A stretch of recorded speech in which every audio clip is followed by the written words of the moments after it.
Hello there, pet lovers. Colleen here from Pet Nanny Coach. And today I want to talk about 6 places that you can use keywords on your pet sitting website so that your customers can find you.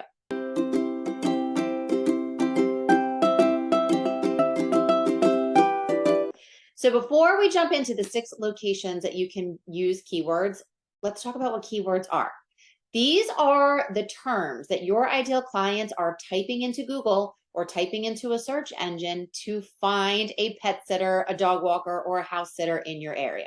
So for example, they might type in pet sitter Wayne, Pennsylvania, or dog walker Philadelphia, Pennsylvania, or house sitter Malvern, Pennsylvania. It is the service you provide and where you provide the service. All right, so 6 places where you can use keywords. First being page titles or subjects.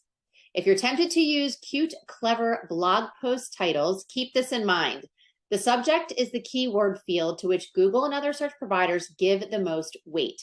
Don't waste that space with a clever turn of phrase. Instead, be clear and concise and say exactly what your article or post is about.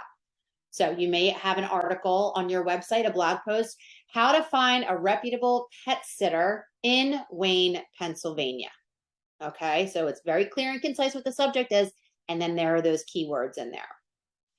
Second place you can use keywords is the subheadings. So not only do subheadings give your visitor, your website visitor, or your blog post reader a better bird's eye view of the information they're taking in, but Google also loves that information because through your subheadings, you're telling Google what your content is about. And that is what they're going to index.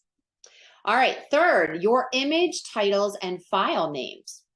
Search for nearly anything on Google and you'll see images appear at the top of the search results. These images will almost always have file names and titles that correspond to the keyword that you've searched for.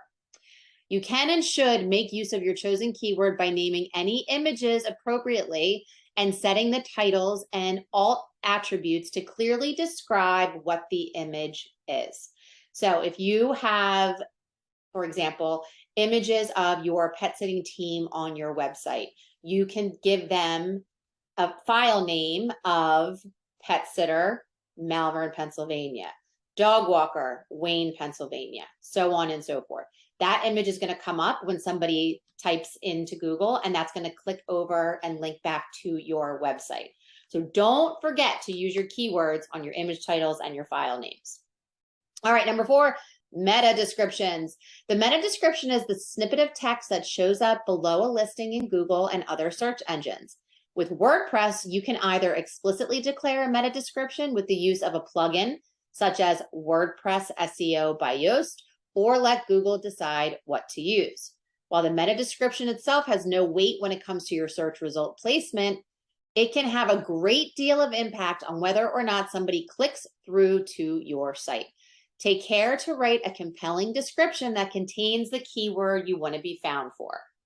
So you know what this is. You go to Google, you type something in, you have a whole list of results that you can choose from. Most likely, you're going to read the meta description before deciding to actually click.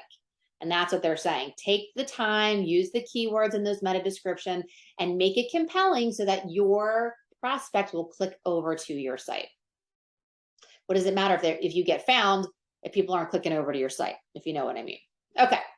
Number 5, inbound links. As you're creating new blog posts and pages on your site, it's a good idea to link from one to another. This serves 2 purposes. It helps readers learn more about a subject, and it helps the search engines find and explore other content on your site. In both cases, it's helpful to use keywords as the anchor text for these links.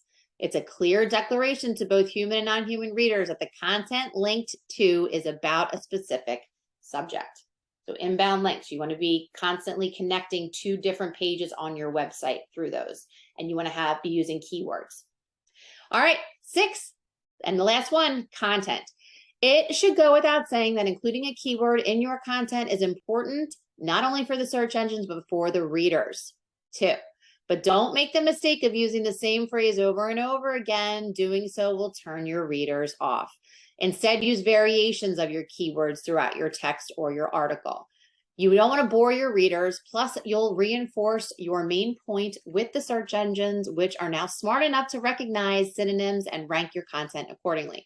So you don't want to overstuff your content on your website and your blog post. One, it's painful to read as the visitor on your website, and they're going to know this was just created to be stuffed with keywords.